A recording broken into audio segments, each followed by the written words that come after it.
அனைவருக்கும் வணக்கம். வந்து பார்த்திங்கன்னா, ஒரு திருடன் வந்து போயிட்டுருக்குறான். போயிட்டுருக்கும்போது வழியில் வந்து ஒரு மோதிரம் கிடக்குது. பளபளன்னு இருக்குது. அந்த மோதிரத்தை எடுத்து பார்க்குறான். பார்க்குறக்கு அப்படியே தங்க மோதிரம் மாதிரியே இருக்குது. அவனே கன்ஃபியூஸ் ஆகிடுறான். தங்கமா இல்லை கவரிங்? ஏன்னா இப்போ வர கவரிங் கூட தங்க மாதிரி தான் இருக்கும். நல்லா பார்க்குறான். பார்த்தோன்னே கண்டுபிடிச்சிட்றான். தங்கம் இல்லை, கவரிங் தான் அப்படின்னு.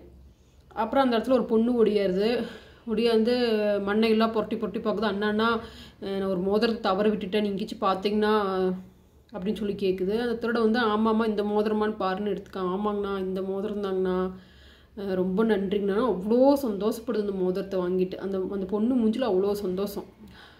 அப்புறம் இந்த திருடன் வந்து ஆச்சரியமாக பார்க்குறான். ஒரு கவரிங் மோதிரத்துக்கு இந்த பொண்ணு இவ்வளோ சந்தோஷப்படுது அப்படின்னு. அப்புறம் அந்த பொண்ணு கையில் இருக்கிற தங்க வளையல் எடுத்து, அண்ணா இந்த வளையல் நீங்கள் பரிசாக வச்சுக்கிங்கண்ணா அப்படின்னு சொல்லி கொடுக்குது. சாரி.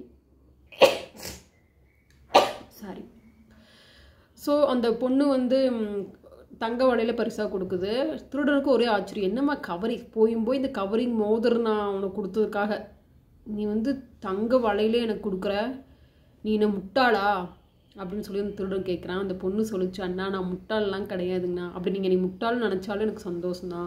இந்த மோதிரம் உங்களை பொறுத்தவரையிலும் கவரிங் சாதாரண மோதிரம், ஆனால் என்னை பொறுத்தவரையிலும் இந்த மோதிரம் தானே என் உலகமே.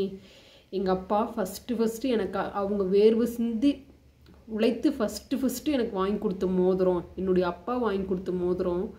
இப்போ என்னுடைய அப்பா உயிரோடு இல்லை, இறந்துட்டாரு. அப்பாவோட ஞாபகமாக தான் இந்த மோதிரத்தை நான் வச்சுருக்கிறேங்கண்ணா. இந்த மோதிரம் தான் எனக்கு தங்கம் வைரம் வைடூரியம் எல்லாமே அப்படின்னு சொல்லிட்டு இந்த பொண்ணு அழுவுது. ஸோ அப்போ தான் திருடனுக்கு தெரியுது, இந்த உலகத்தில் வந்து அன்பு தான் எல்லாத்த விட உயர்ந்தது அப்படின்னு அந்த பொண்ணு மூலம் அந்த திருடன் தெரிஞ்சுக்கிட்டா, நாமளும் தெரிஞ்சுக்கிட்டோம்.